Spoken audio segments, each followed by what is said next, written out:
Welcome back to Talk of the Town on 99.7, 1450 WHTC and WHTC.com.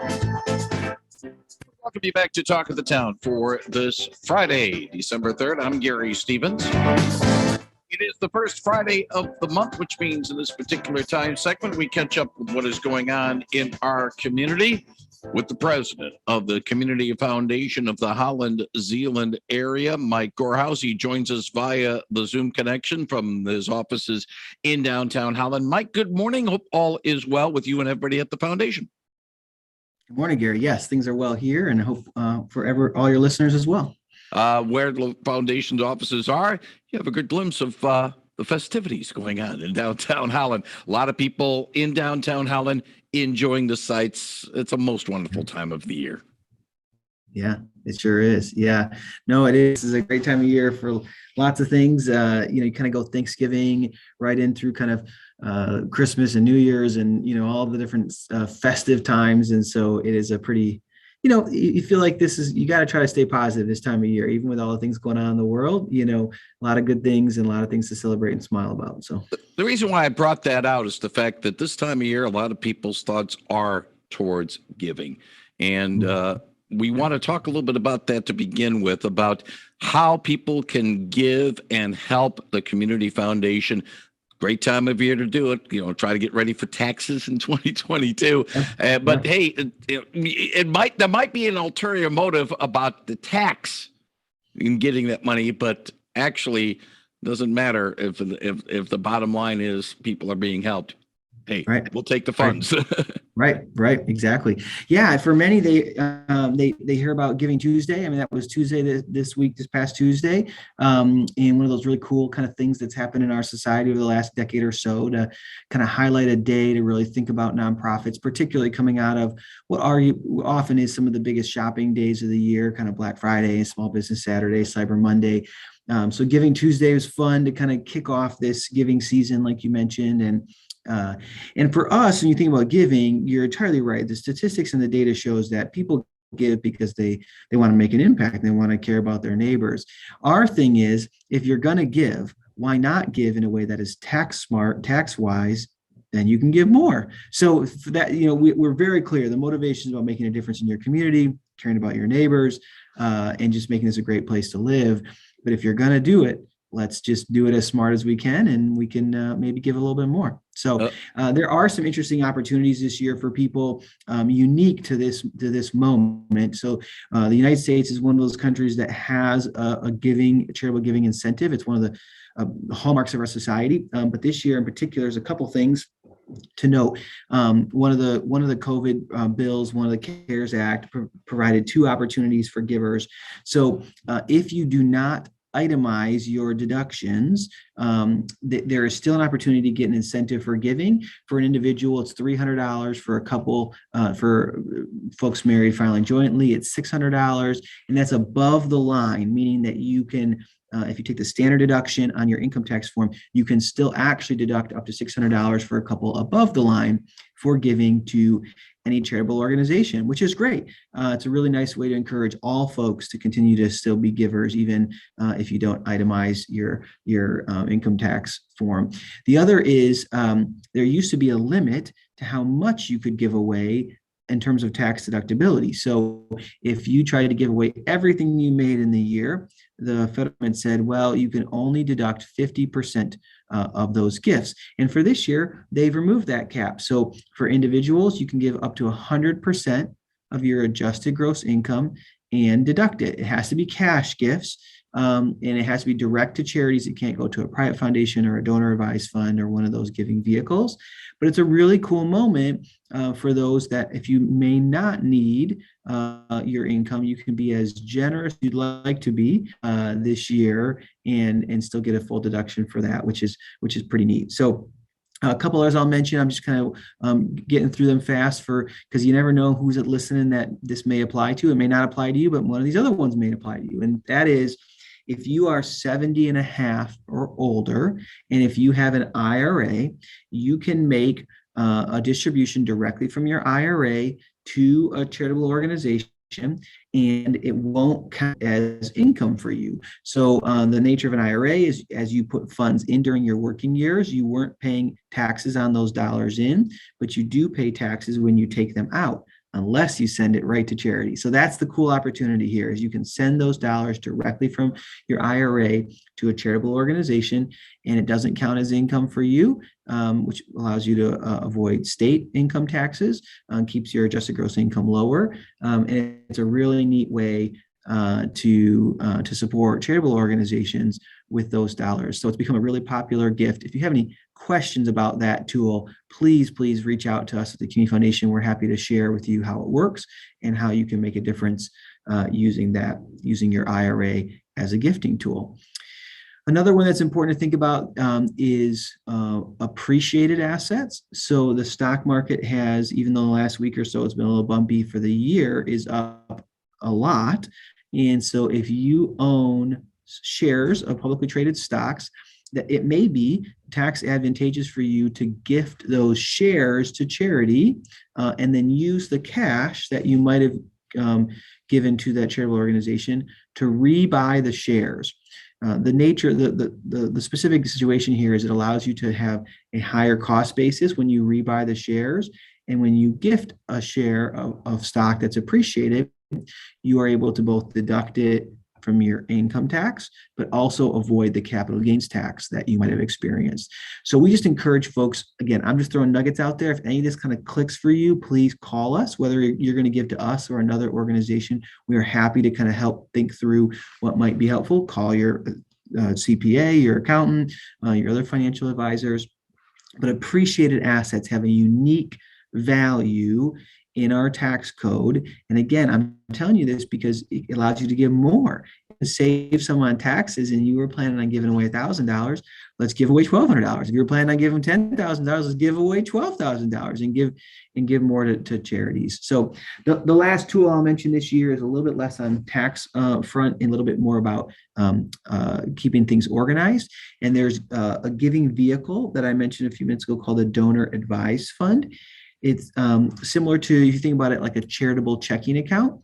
And the idea being that it's a fund where you make a gift, a charitable gift for tax purposes into the fund, and then you advise on where the dollars go from that fund, which nonprofit organizations or churches or other kinds of organizations receive the dollars. It can be helpful to keep your giving organized. It can be helpful if you choose to do giving appreciated assets, as I mentioned a second ago. So instead of giving a few shares of your favorite stock to 7 or 8 organizations, you can make the gift of shares into a donor advised fund, and then checks will go to the various organizations.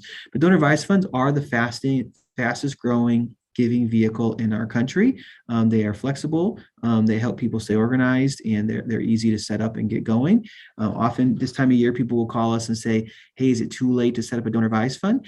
And we said, we'll have this thing set up in 24 hours. I mean, it really is. We do a lot of these. We have over 200 donor advised funds here at the Community Foundation. We are happy to help make things happen for folks, even right up towards the end of the year. That being said, there is a deadline for tax purposes, and that is December 31 for charitable gifts. You have to have delivered your contribution to the nonprofit by the 31st, or have it postmarked on the 31st for it to count in the 2021 year. The Community Foundation will be open until 5 o'clock that day, so you can stop by any time that day. But just want to make sure I highlight that for folks. If you call it 11 o'clock on the 31st, we probably won't be, we won't be here and might be a little bit late to get started on some of this. Yeah, it's not going to be like the postal office on it used to be the familiar scene on April 15th where they have workers outside to accept the returns. No, they're not going to do that over at the Community Foundation. But still, No. you still have until the end of the month. But there's another thing, and we've talked about this before, and I like to bring this up because of the fact that it's a gift that keeps on giving long after you're gone. Legacy giving, and many people think about that as leaving a legacy, and the Community Foundation has benefited in that regard. Yeah, sure is. We do a lot of legacy giving when people are thinking about their estate plans. And again, not the most favorite topic to think about, but it's important that we all think about what happens to the resources that we have when we aren't here. And you got to make a plan. No matter what the plan is, you have to have a plan. And charitable giving is often a part of people's plans. And so they think about maybe giving 10% of what they have to charitable organizations in their estate plan, or 25%, or some sort of number like that. And so the Key Foundation is a way to help facilitate that giving to ensure that your charitable wishes are met beyond your lifetime. That could be in a permanent fund that you endow a certain organization or contribution to a certain part of work in the community. It could be that you want an endowment for a certain issue area, like early childhood education or affordable housing, or whatever favorite topic, important issue it is for you. So it could be a permanent endowed fund, or it could be that we help just facilitate the gift to ensure that your dollars are used exactly the way you want. So I'm glad you brought it up, Gary. For many, there's no, whenever it comes time to think about your plans for your estate, your resources beyond your lifetime. And you don't have to have a lot of zeros. People think that they have to have, a multimillionaire, and that's not true. If you have a home that's paid off and a retirement account and maybe a life insurance policy that you don't have plans for anymore, I mean, you add up those numbers, you could have $300,000-$400,000 there that is going to go somewhere. And sure, maybe kids or grandkids and others, you want to bless them with those resources, but what if you took 10% of what you're going to have and gave it to the community in different ways? I think that's the encouragement for folks, is to think about that as an option. And the foundation can help you just think through the options and think through how you could best achieve those goals. Keep in mind, even though the foundation is willing to have advisors in that regard, the best advice is to consult your own legal counsel and your own financial counsels before you make any decision about where you want to move your assets to. We just 100%. Point you in the right direction on this program. We aren't trying to recommend one or the other. We just want to let people know about the options that they have. Plant seeds. Our thing here is, if someone hears on the radio and then they go call their accountant and say, hey, I heard something about giving for my IRA when I'm over 70 and a half. Perfect. Then you start the conversation and you see where it goes. Or I heard something about these donor advised funds. What do you know about that? That's our goal here. Plant the seeds, start the conversation. And you're exactly right. Yep. Lots of folks out there to help, but sometimes you have to ask. Sometimes you have to kind of bring up the topic, bring up the conversation, and then folks can support you in getting to where you want to go. Mike, the second round of competitive grants for 2021 from the foundation are out. Tell us a little bit about where the grants are going and what will it benefit? Yeah, so we did about just under $100,000 in grants a few weeks back here to 5 different organizations running projects and programs. The two largest were to ODC Network for their Dragonflies Discovery Preschool. The Outdoors Discovery Center has run a nature-based preschool on the south of town for several years now, but they are now opening up a new nature-based preschool on the north side of town. And so we're really excited about that. The north side in particular has a shortage of preschool slots. And so it's the perfect place to open up some additional preschool slots. We're talking 194 preschool slots that are going to be opened up there on the north side, which is just fantastic. The nature-based model has been really successful, and so we're really glad to support them with a $25,000 grant to be able to open up that new space on the north side.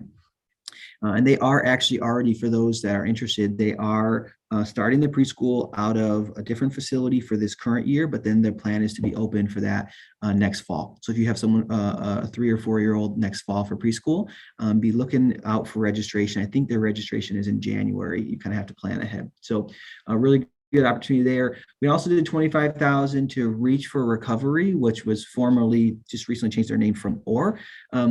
And for the medication assisted treatment for opioid use disorder. And so this is a particular focused program on opioid addiction. And Reach for Recovery is our primary organization here in our community that provides substance abuse treatment, both in kind of inpatient and outpatient. And so they wanted to beef up their services for those struggling with opioid addiction. And this grant will help them with this new program provide better access to some different medication. In many cases, life-saving. We hear about, unfortunately, the number of opioid deaths in our country, and certainly we're not immune to that in our community as well. And so we were glad that Reach for Recovery reached out with an opportunity to support them for that work. $25,000 to them as well. We also gave $20,000 to City on a Hill Ministries, which is a nonprofit collaborative office space in Zeeland. It's the old Zeeland Hospital, and there are 35 different nonprofit organizations and ministries that actually have their offices in that space. And they had a heating system that was quite old and was starting to fail. That heated, I think, close to 3/4 of that building. And so our $20,000 grant is going to a campaign they're running to help replace that system, which is one of those good models of it's every nonprofit organization having to have their own offices, their own boardrooms, their own bathrooms, and all these kinds of things. When you co-locate folks together, you can save dollars and resources. And we're really proud of City on the Hill Ministries for what they do on that front. So $20,000 grant to that campaign.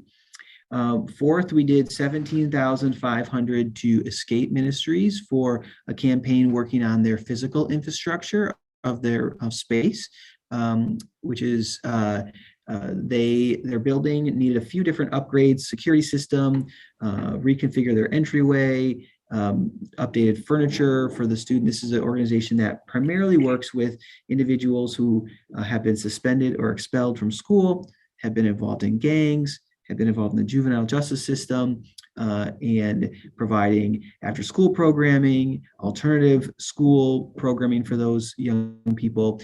And so this was just updating and refreshing the space so they can kind of launch into the new era of work for them.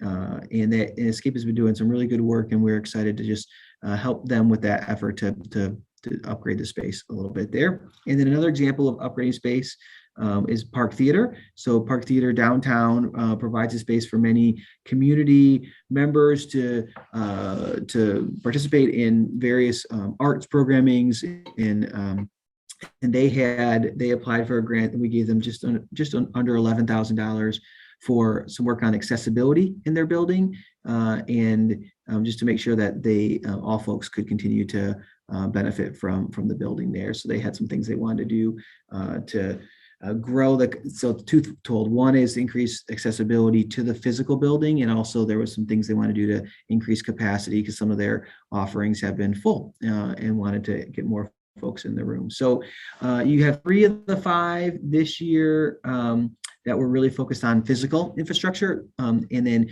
2 that were more program-based with the preschool and the medication-assisted treatment for opioid disorder.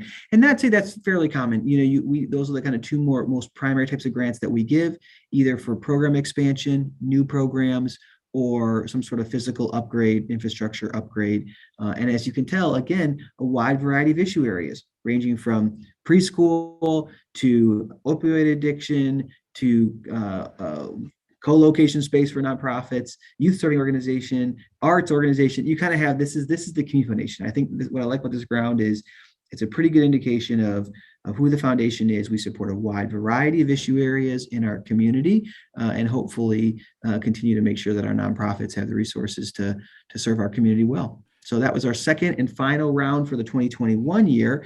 And then we'll launch again in January of 2022 is our first deadline for the next round. And so it's fun to, you kind of announce the one while you're starting to work on the next one. And we're looking forward to having hopefully a really meaningful amount of resources to spend in 2022. The markets have been good, which helps us give away more. And so we should have some good resources for next year. 616-395-1450. Good morning. You're on the line with Mike Goorhouse. Hey, you talking about the state? How about the federal? You didn't mention about the federal, did you? In what type of federal? What way in federal?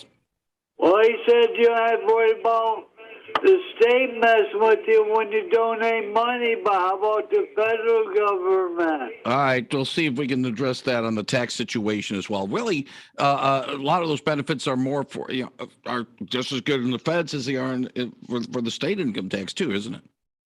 Yeah, that's correct. I think I understood the question right. That at one point I mentioned giving directly from your IRA to a charity allows you to avoid the state income tax.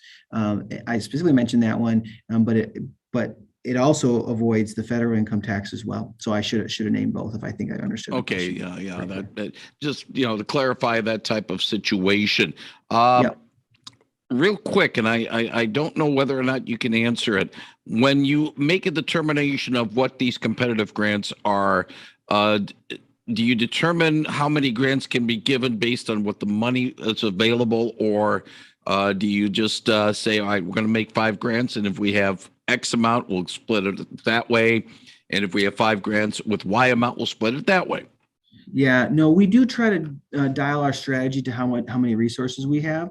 And so, for instance, going into next year, we'll have just under $1 million that we can grant through our various programs and pots that the Community Foundation is deriving. If we had 10 million, we would design a different strategy and a different program for how we distribute funds. So we do design our strategy and approach based on the resources that we have, which is what we all do, individually in our giving, or corporations or others as well. So we do kind of decide based on how much we have. And so this round we had 100,000, and so that does impact. There were other great organizations that applied that didn't get funding. I think it's probably appropriate for folks here that it's not an automatic. We call it our competitive grants, not because we want people to be competitive, but because it is a competitive process, meaning that there were other organizations, really good projects and programs that didn't get funding because we only had 100,000 left to do in this round. So it's a good thing to be able to clarify, folks, that many more apply than we have the resources to give to, and that's where we have to try to make best choices. One more final thing. Maybe a program did not get a grant in the end of 2021. Could it come back in 2022 and maybe it gets the grant in 2022 instead? Yeah, so typically we don't allow an application to come back after they were denied through a grant round. We have thought about that and trying to make sure we're, being wise on why we have that policy. But right as of right now, if someone is declined during a round, they aren't allowed to apply for that exact same thing the next round. It's also good to note that if an organization gets a grant from us, by our policy, they have to wait a full year before they can apply again. And so we do try to make sure that we are supporting a wide variety of organizations. So part of that, I think, is us trying to make sure that a lot of different organizations have access, because there are many. I mean, there are hundreds of nonprofits in this community, all doing great work. Mike Goorhouse with the Community Foundation of the Holland Zeeland Area. If you want more information, you can call the foundation at 616-396-6590, 616-396-6590, or go online to cfhz.org. Mike, as always, thank you very much. Have a happy and safe Christmas season. And if all goes well, we'll talk again after the first of the year. Look forward to it. Thanks, Gary. Thank you very much, Mike Goorhouse on 99.7 and 1450 WHTC.